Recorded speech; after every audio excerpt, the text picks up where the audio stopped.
Hey everybody, and welcome to another tutorial. In this one, I'm going to complement my old Excel graph series. I'm going to update that series, but probably over the summer because I want to do it correctly. But to add to my current set in Excel, I wanted to talk about the other maybe 2 or 3 additional ways in which you can make APA-style graphs. And so for this video and the next video, we're going to do Sheets, Google Sheets, and then we're going to do 2 videos on numbers, and then I think we'll do 2 videos on LibreOffice, the spreadsheet editor for LibreOffice.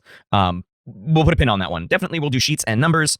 So expect a pair of videos for Google Sheets here, including this one. So as you might be able to tell, we are going to be doing a 2x2 column graph or bar graph. I mean, columns are the ones that stand vertically. Bar graphs are technically the ones that go horizontally. I use bar graph for both of them. So, you know, make sure to tell me in the comments that I am wrong. It's okay. I will definitely keep doing it over and over and over again.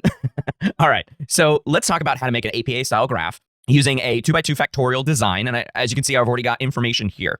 There is a limitation that we will get to about error bars that apparently Google has never adopted because for some reason it doesn't think they don't think it's important. I don't know, but we'll get to that. But let's go ahead and make an APA style graph just for funsies, just in case you are a user of Sheets. All right, we're gonna make a column graph in this one. So right here, I've got my 2x2 factorial matrix set up with my cell means here. We've got men and women, males and females, and their math skills and their confidence building. So we've got gender and then their actual math skills and their confidence building. And this was a variable where they got feedback based on their actual math skills. And this one, they were told, you know, that you can do math, you can be great at it, just make sure you do all of the things and, you know, feedback in confidence building as opposed to specifically focusing on their actual math skills. It's been a while since I've looked at this data set, but that's the situation. And then the DV here, the dependent variable, these 4 means represent a score on a math test, right? So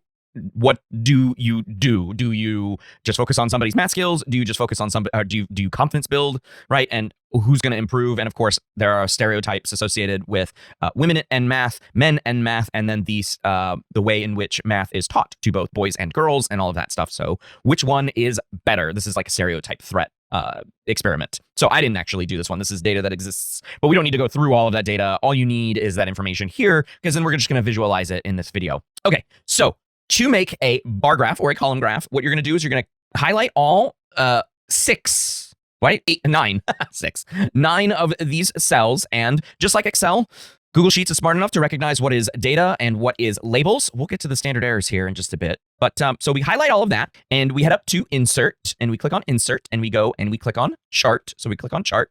It's going to put this in my way. Well, that's, you know, what it does. Actually, I'm going to reduce the size. You guys are going to be able to see it, no worries. But I kind of just want to reduce the size because it puts this chart editor off to the right. So, okay, let's go through all of these, right? So we can choose the different kinds of charts. So the next video, we'll do a line chart, a line graph. But you can have different kinds of line graphs. You can have different kinds of area graphs. Here are all the columns, 3 columns. Here are all the bars. There you go. So we have separated columns, stacked columns, or 100% stacked columns if you're like filling up 100%. And then the same thing for bars, pies, scatters, maps, which I think is pretty cool. It's something that Excel is lacking. That's because Google has a lot of map data. And then other kinds of graphs, which I think are also pretty cool. So there's a little box and whisker plot there. Nice.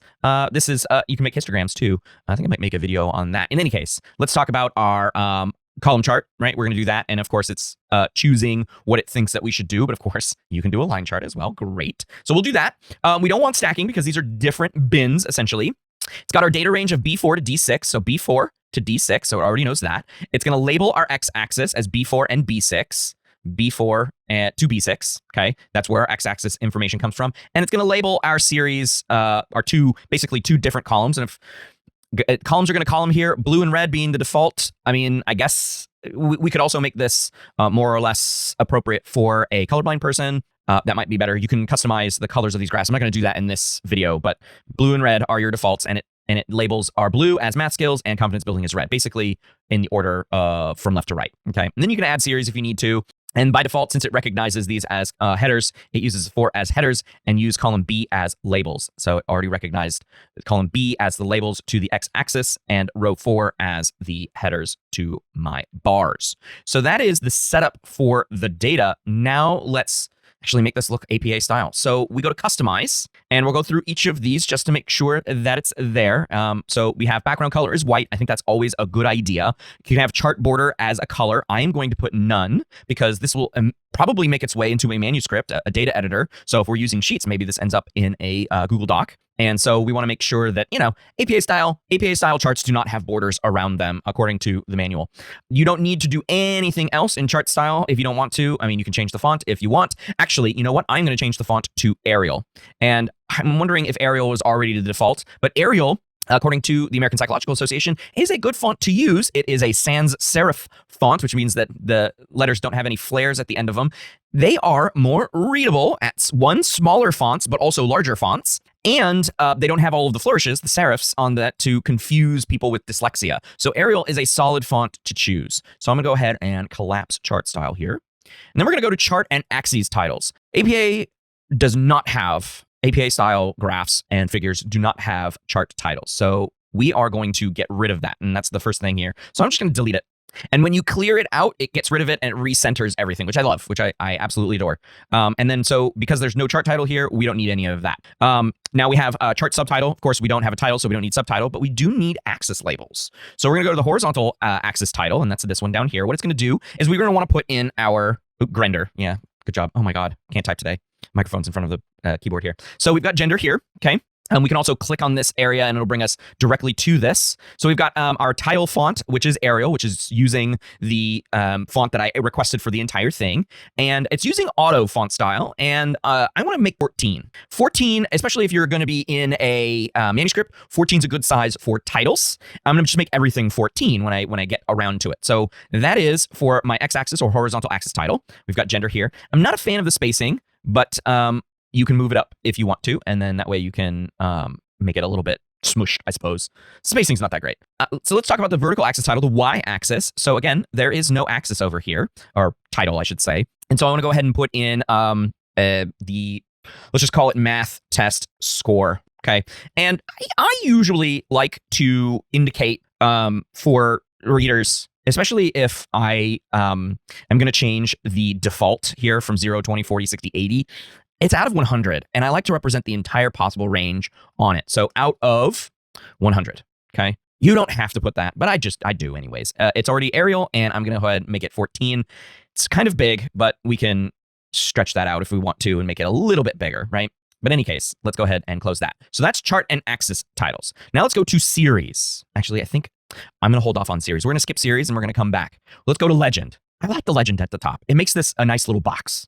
But you can move it anywhere you want. You don't have to have a legend. I don't recommend that, especially for a bar graph with different items. Top, which is where it is right now. Bottom, which would be putting it over here. Left, which would be putting it off to the side. I don't recommend that. Right, which would put it over here. That's a good spot for it. Inside, I don't know. And then labeled and auto. Labeled is apparently not available right now. But then we have auto, which will put it in the most appropriate place. I think for bar graphs, putting it at the top is a good idea. Of course, I'm going to change my font size to 14, okay? And it is not center. So I make sure I get on that and let's center it over my bars themselves. Oh yeah, look at that. Still could be centered a little bit better. There we go. All right. So you can move it, it's fine. So that's the legend. Horizontal axis. Now this is where we're going to make some changes. Oh, grid lines.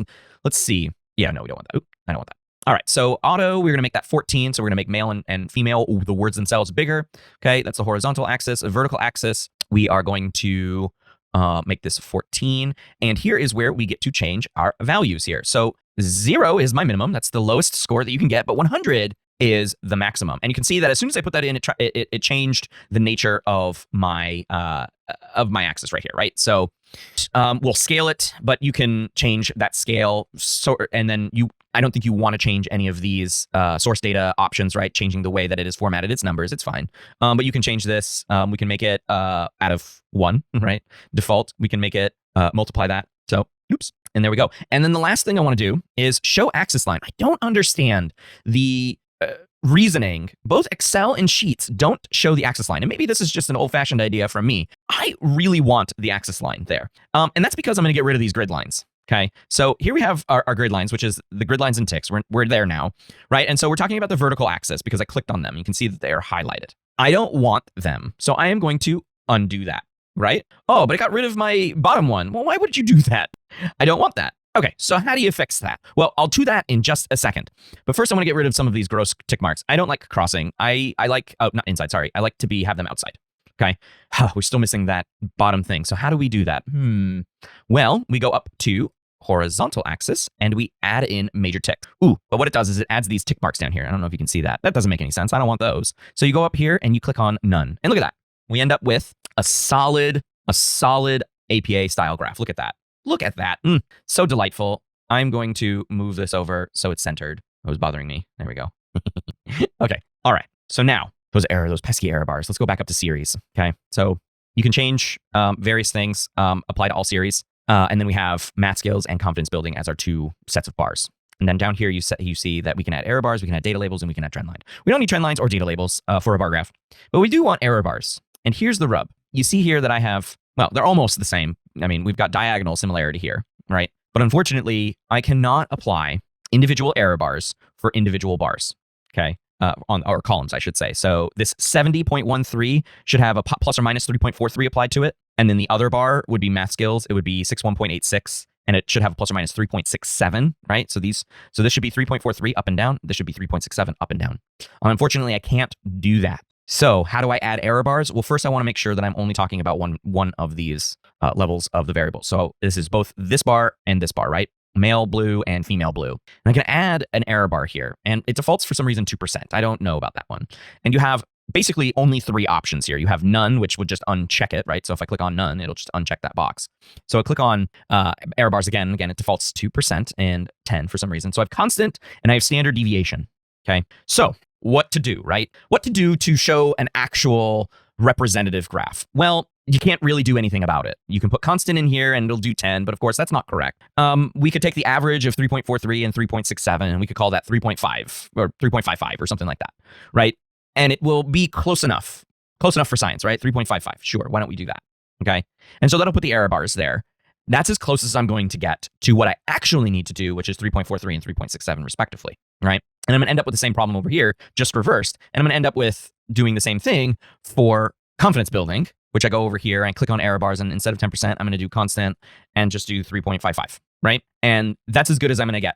The other thing that you can't do is I can click on these, and if I click on format, it's not going to give me anything that I want, because it's just going to make it, like, I can't change anything about the error bars themselves. Can't change anything about the error bars themselves. That's it. I can format the color of the data point, right? I can format this color and change it to black. That doesn't really help me. I mean, it changes the error bar to black. That's great. But I can't really do anything else with the error bars. They're going to be the color of the bar, which is a design choice, I suppose. And so there we go. I'm gonna go ahead and undo that. So there you go. That is how you make an APA style. Come on, click on APA style bar graph for a 2x2 factorial. But honestly, you can do the same thing with any other kinds of factorial designs, or just with single variables. It's the same process. So if I were just to do male maths, if I were just to make one like that, I'd have two bars. So that is how you make an APA style column chart in Google Sheets, minus the really important addition of error bars. But what are you going to do? If you have any comments, suggestions, feedback, or questions, please leave those down in the comments below. Thanks for watching this tutorial video. I'll see you in the next one. Bye.